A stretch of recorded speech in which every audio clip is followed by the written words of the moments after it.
Bismillahirrahmanirrahim. Dear students, Assalamu alaikum. I'm again here with your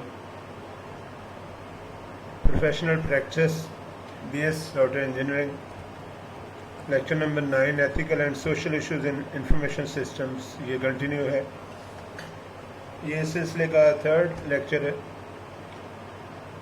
lecture number 7 और 8 में हमने काफ़ी डिटेल से एथिकल और सोशल इश्यूज़ को इंफॉर्मेशन सिस्टम्स के हवाले से स्टडी किया. Let's continue. हमारे ऑब्जेक्टिव्स वही के वही हैं. What ethical, social and political issues are raised by information systems. What specific principle for conduct can be used to guide ethical decisions, and why do contemporary information system technology and the internet pose challenges to the protection of individual privacy and intellectual property? And the last one is, who have information systems affected everyday life? European directives on data protection को study करते हैं.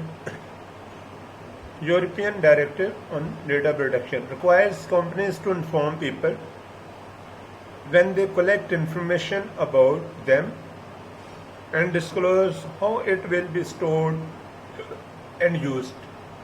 अब देखिए कितना अच्छा directive है कि वो कंपनीज जो किसी का डेटा स्टोर करेंगी वो उस बंदे को बताएंगी कि आपका ये डेटा हम स्टोर कर रहे हैं और ये इस तरीके से यूज़ होगा. और अगर उस बंदे को फॉर एग्जांपल इतराज़ है तो वो कह सकता है जी कि मैं एग्री नहीं करता, मेरा डेटा आप स्टोर ना करें. ये यूरोपियन डायरेक्टिव है. Requires informed consent of customer. Return form में आप वो जो कंपनी है वो उस बंदे से लेगी या कम से कम उसको इन्फॉर्म करेगी कि आपका डेटा हम स्टोर करने लगे हैं और ये यहाँ इस्तेमाल हो सकता है.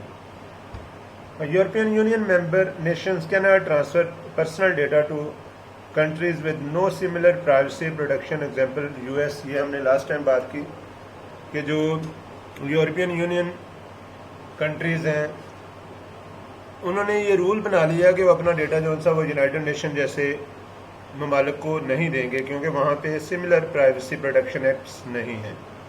और फिर हमने सेफ हार्बर की एग्जांपल ली कि किस तरीके से US businesses safe harbour framework को यूज़ करते हैं ताकि उनका डेटा जो सा वो उनके क्लाइंट्स का डेटा वो पब्लिक ना हो, उसकी प्राइवेसी मुतासिर ना हो. Internet challenges to privacy. कुछ चीज़ें जैसे cookies, web beacon bugs, spyware, ये वो चीज़ें हैं कि जो एक्चुअली आपकी प्राइवेसी को मुतासिर करती हैं. सबसे पहले कुकीज़ को देखते हैं. Tiny files downloaded by websites to visitors hard drive to help identify visitors browser and track visit to sites. Allow websites to develop profiles on visitors.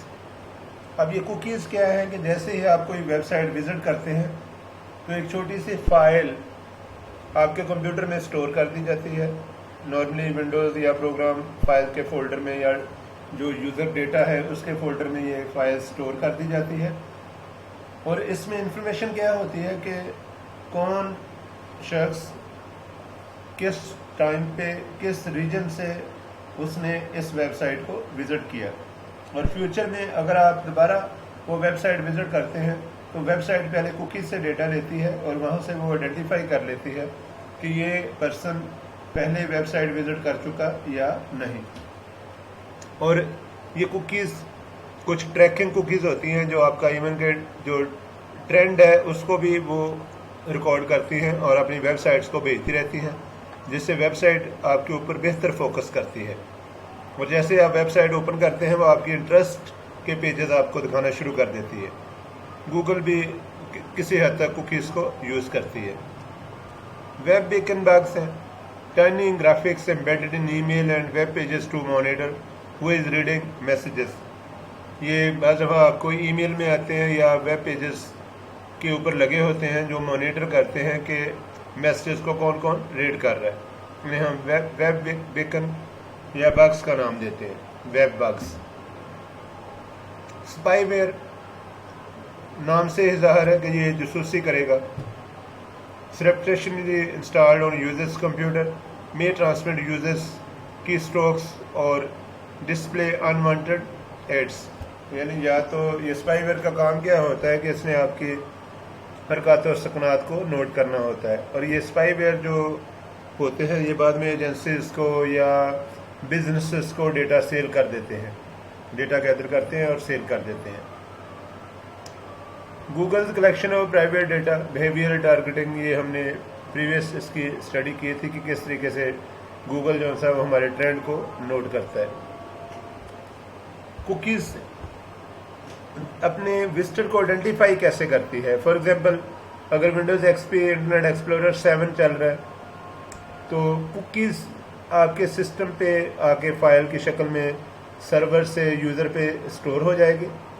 Cookies server से यूज़र के कंप्यूटर में download कर दी जाएगी और user का सारा data जो सा है वो इंफॉर्मेशन जो कुकीज़ में मौजूद है वो सर्वर पे भेज दी जाएगी, और सर्वर नेक्स्ट टाइम आपको बता देगा कि आपने फ़लाँ डेट को इस वेबसाइट को पहले भी विज़िट किया था.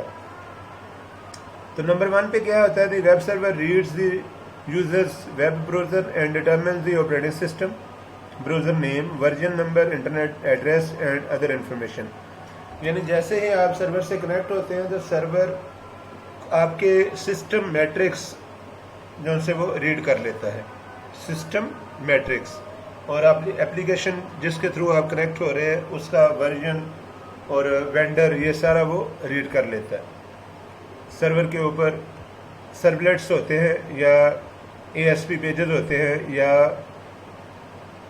इस तरह के और छोटे सॉफ्टवेयर पैकेजेस होते हैं जो आपकी डेटा आपके सर्वर के जो आपके क्लाइंट की यानी आपके PC की एक्टिविटी या उसका नेम या विंडोज़ का नाम क्या है या स्क्रीन रेजोल्यूशन या कौन सी आप एप्लीकेशन जो सी वो यूज़ कर रहे हैं, ये सर्वर सब कुछ रीड कर लेता है. नंबर 2 पे क्या होता है, the server transmits a tiny text file with user identification information called a cookie which is the user's browser receives and store on the user's computer hard drive. यानी आपके सिस्टम का जो ब्राउज़र है internet explorer या Chrome वो उस file को receive करके हार्ड डिस्क के ऊपर सेव कर देता है.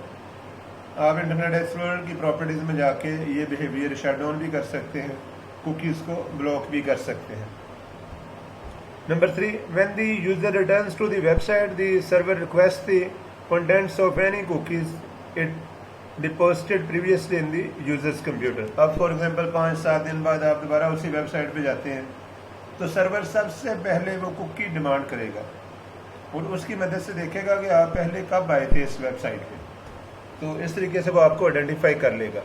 The web server reads the cookie, identify the visitor and call up data on the user, और आपको स्क्रीन पे मैसेज आएगा कि you have previously visited this website on फलां डेट, आपको वो बता देगा और आप बड़े हैरान हो जाएंगे.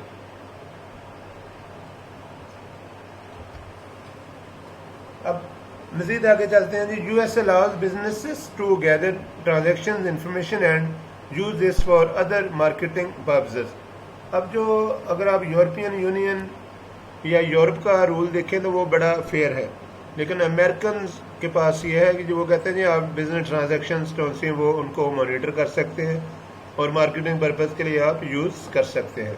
Online industry promotes self regulation over privacy legislation, और वहाँ पे यानी आप यूँ समझें कि जो अमेरिकन लॉ है वो इतना अच्छा नहीं है.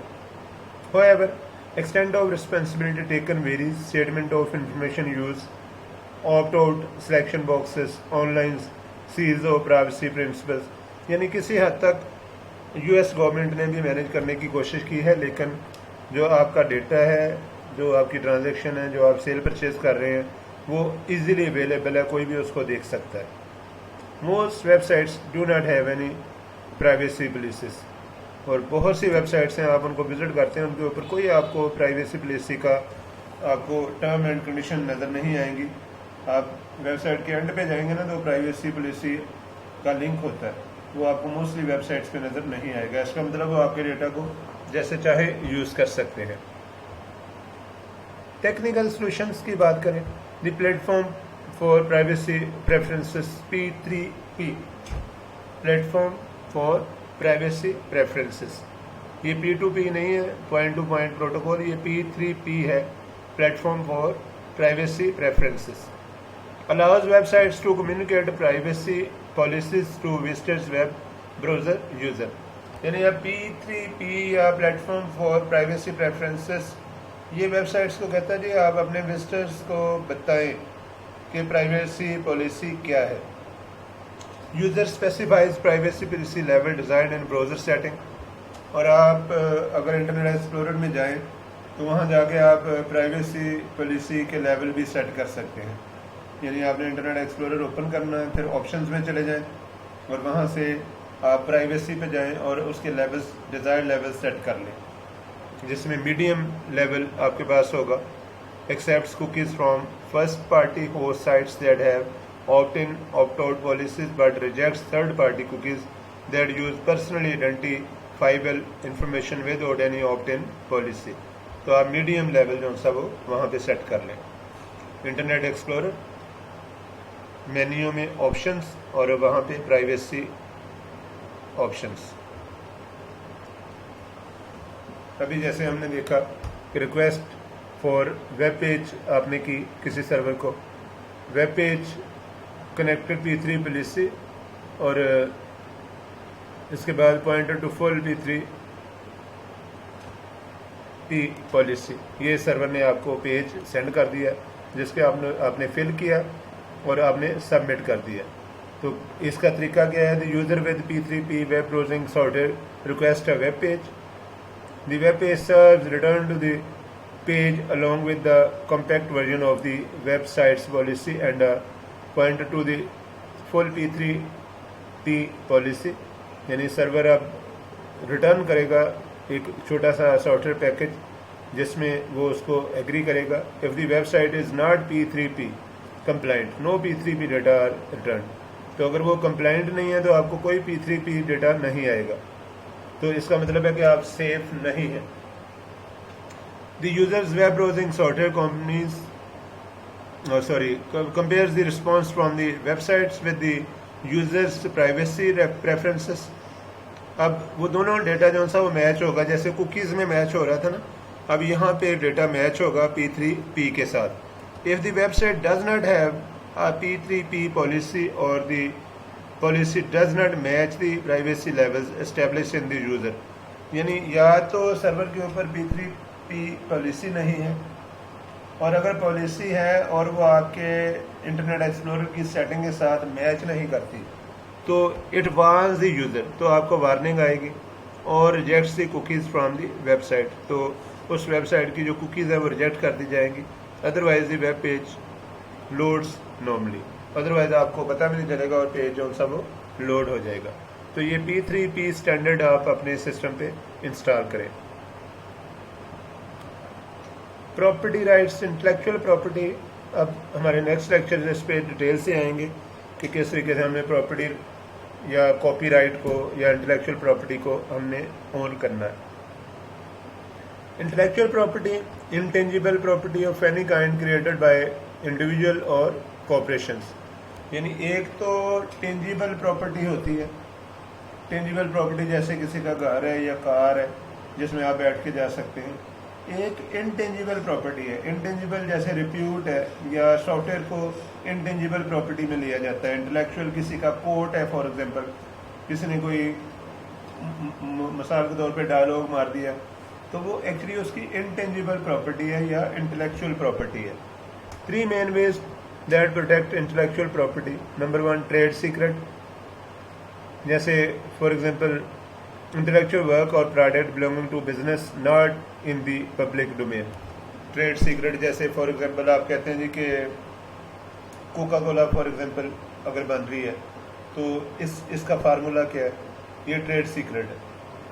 इस तरीके से कॉपीराइट की बात करें, statutory grant protecting intellectual property from being copied for the life of the author plus 70 years. यानी अब कॉपीराइट मीन कि अगर आपने किसी और का सॉफ्टवेयर उसकी इजाज़त के बगैर कॉपी कर लिया तो یہ بڑی غلط بات ہے. انٹلیکچوئل پراپرٹی آپ نے جو سا وہ اس کو یوز کیا ود آؤٹ پرمیشن.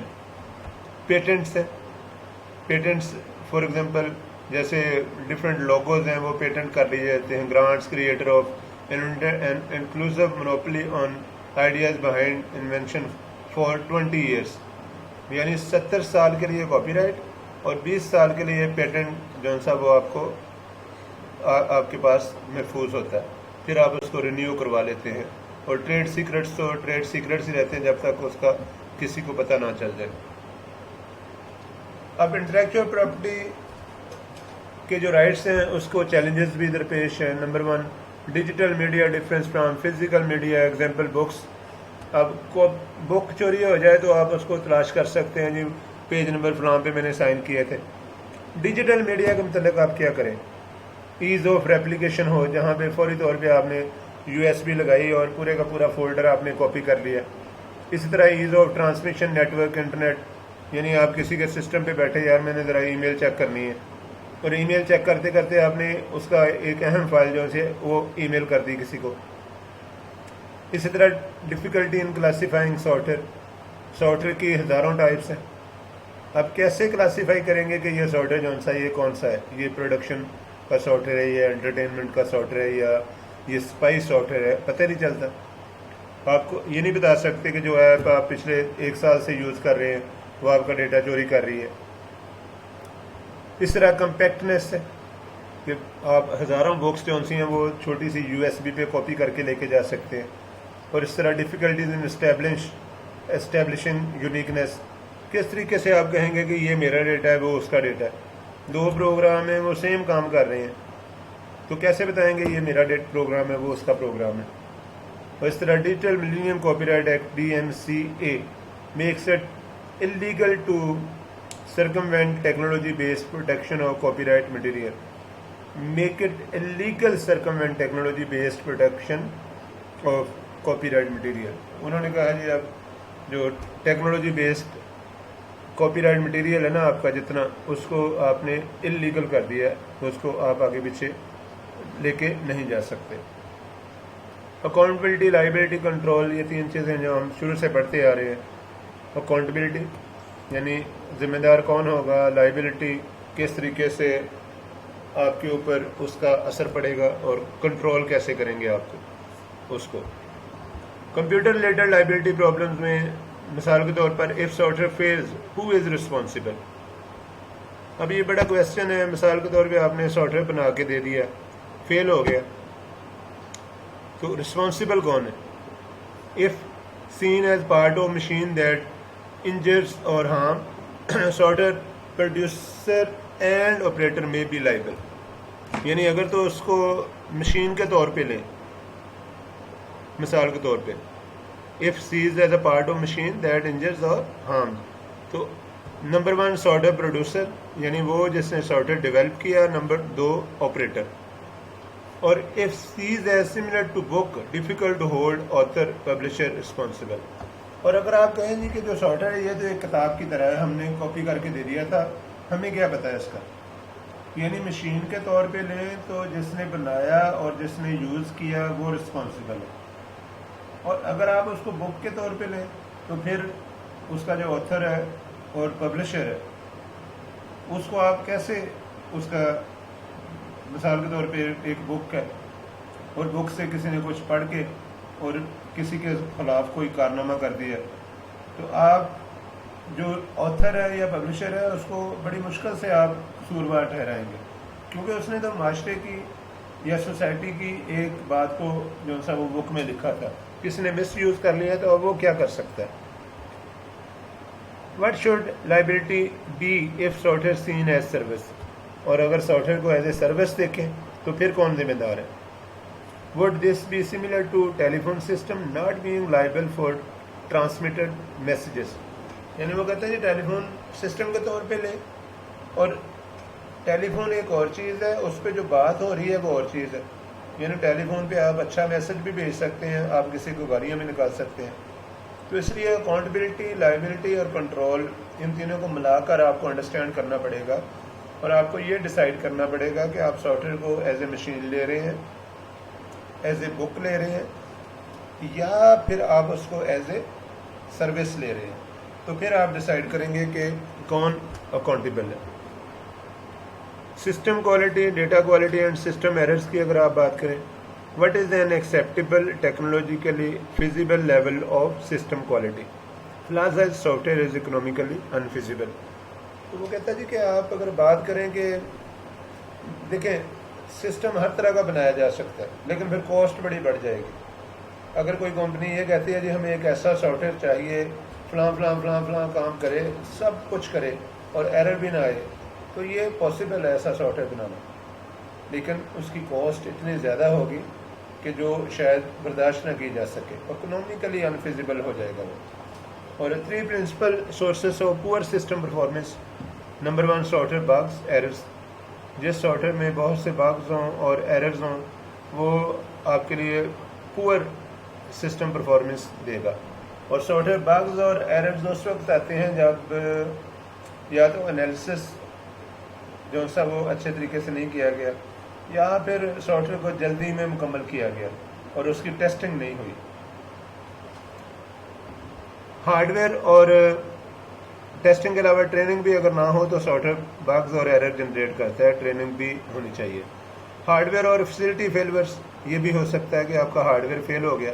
اور پور ان پٹ ڈیٹا کوالٹی، یعنی جو آپ ڈیٹا ان پٹ کر رہے ہیں وہ پور کوالٹی کا ہے۔ پور کوالٹی سے مراد مین کہ فار ایگزامپل اگر آپ نے ڈیٹا جو سا وہ کیس سینسٹیو تھا وہ آپ نے اچھے طریقے سے نہیں لیا، یا مثال کے طور پہ انالیسس ہی ایسے ہوا کہ ڈیٹ آف برتھ کی بجائے ایج لکھی گئی مثال کے طور پر، یا جو آپ کے پاس ڈیٹا آ رہا ہے وہ کمپلیٹ نہیں ہے۔ Most common sources of business system failure کی وجہ یہ ہوتی ہے کہ وہ وہاں پہ جو ڈیٹا ہے وہ پور کوالٹی میں فیڈ ہو رہا ہے، مکمل نہیں ہے ڈیٹا، ہر اسپیکٹ کا آپ کو علم نہیں ہے۔ کوالٹی آف لائف، یہ ہم نے لیکچر نمبر 2 اس سلسلے کا جو سا انفارمیشن سسٹمز کا اس میں دیکھا۔ تو نگیٹو سوشل کانسیکوینس اور سسٹمز، اگر ہم اس کے اب دیکھیں پازیٹیو سینس میں بھی آپ لے سکتے ہیں سسٹمز کو، نگیٹو میں بھی لے سکتے ہیں۔ تو ہم نے بات کی تھی balancing power, rapidity of change, maintaining boundaries اور ڈپینڈنسیز اینڈ ولنریبلٹیز۔ تو بیلنسنگ پاور کیا ہے؟ آج دو کمپیوٹنگ پاور ڈی سینٹرلائزنگ، کی ڈیسیژن میکنگ ریمینز سینٹرلائزڈ، یعنی اب جو کمپیوٹر سسٹمز ہیں وہ ڈسٹریبیوٹیڈ سسٹم کی طرف جا رہے ہیں جو کہ ڈی سینٹرلائزڈ ہے۔ یعنی اگر آپ سے پوچھا جائے کہ ڈی سینٹرلائزڈ سسٹم کون سے ہیں تو آپ جواب دیں گے کہ ڈسٹریبیوٹیڈ سسٹمز وہ ڈی سینٹرلائزڈ ہوتے ہیں، لیکن اس کے باوجود جو ڈیسیژن میکنگ ہے وہ تو سینٹرلائزڈ ہے، وہ تو کسی ایک جگہ سے ہو رہی ہے۔ گوگل کے اگر سرورز پوری دنیا میں بڑے ہیں پھر بھی گوگل جو سی وہ ڈیسیژن کسی ایک جگہ کیلیفورنیا سے ہی کر رہی ہے۔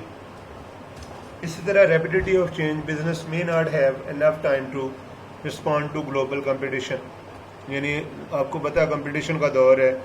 آئی فون 10 سیمسنگ کا فار ایگزامپل وہ کہتے ہیں جی سیمسنگ کا ایک ورژن آ گیا، ایک آئی فون کا آ گیا، کمپٹیشن لگا ہوا ہے، انہوں نے یہ کیمرہ بھیج دیا، انہوں نے یہ میموری دے دی، انہوں نے اتنی ریم لگا دی، انہوں نے یہ کر دیا، انہوں نے اس طرح کی اسکرین بھیج دی۔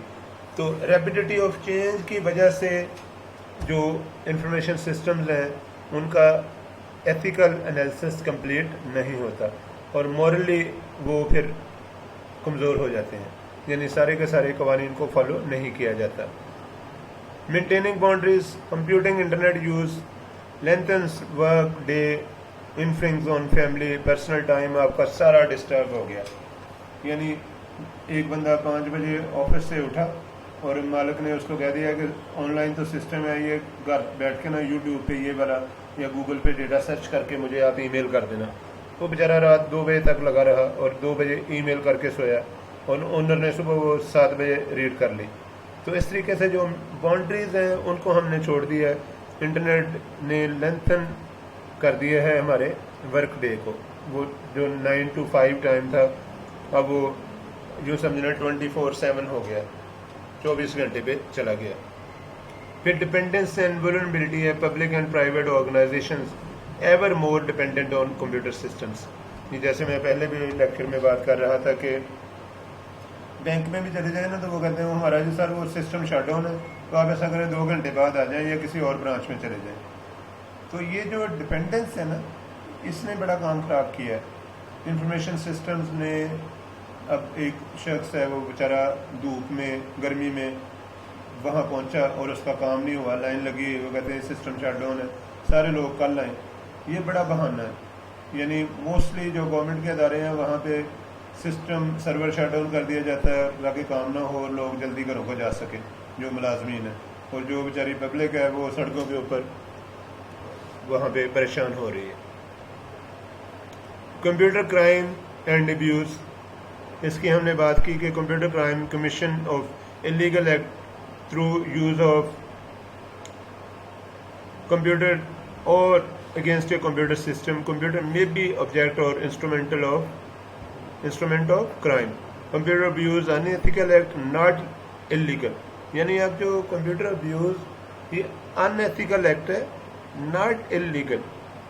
Spam, high cost of business in dealing with spam. अब जो आपको ईमेल्स आ रही हैं आप स्पैम कर दें उनको, फॉर एग्जांपल आप नहीं देखना चाहते, तो ये नहीं है कि आप कहें जी आप इसने मुझे ईमेल भेजी है या इसने मुझे मार्केटिंग का मैसेज भेजा तो मैं इसके ऊपर पर्चा कर दूँ। वो कहते हैं यार ब्लॉक कर दें नंबर, सिंपल आप ब्लॉक कर दें नंबर मार्केटिंग का जो मैसेज आपको आता है। तो इस तरह जो स्पैम ईमेल्स हैं ये इलीगल नहीं है, अनएथिकल एक्ट ये ज़रूर है। एम्प्लॉयमेंट री engineering work resulting in lost jobs. अब ऐसे हो रहा है कि फॉर एग्जांपल एक सॉफ्टवेयर पकड़ते हैं, उसकी बेस पे एक नया सॉफ्टवेयर बना देते हैं, क्योंकि अब डिज़ाइन वगैरह एनालिसिस ऑलरेडी हो चुका है, तो जो काम महीनों में होना था वो आप डेज़ में करके, तो इससे ये है कि बहुत कम लोग आपको चाहिए उस टास्क को कंप्लीट करने के लिए। और इसी तरह equity and access, the digital divide, certain ethnic and income groups in the United States less likely to have computers or internet access. जैसे पाकिस्तान की भी एग्जांपल लें या इंडिया की आप एग्जांपल लें, तो वहाँ पे देहात में इंटरनेट की भी फैसिलिटी नहीं है। तो इसी तरह इक्विटी एंड एक्सेस जो डिजिटली तौर पे हम डिवाइड हैं, शहरों में तो ब्रॉडबैंड मिलेगी, फाइबर ऑप्टिक लिंक मिलेगा, लेकिन गाँव में आपको वो चीज़ नहीं मिलेगी। तो आज इन 3 लेक्चर जो हमारे लेक्चर नंबर 7, 8 और आज का लेक्चर नंबर 9 है, इसमें हमने information system and their issues को देखा। Ethical issues related to information system हमने स्टडी किए, rule, policies and risk related to information systems and how to identify and handle problems, और इसके अलावा हमें models to identify ethical issues in information systems, ये हमने स्टडी किए। तो इसके साथ आपका ये लेक्चर कंक्लूड होता है। थैंक यू ऑल, अल्लाह हाफिज़।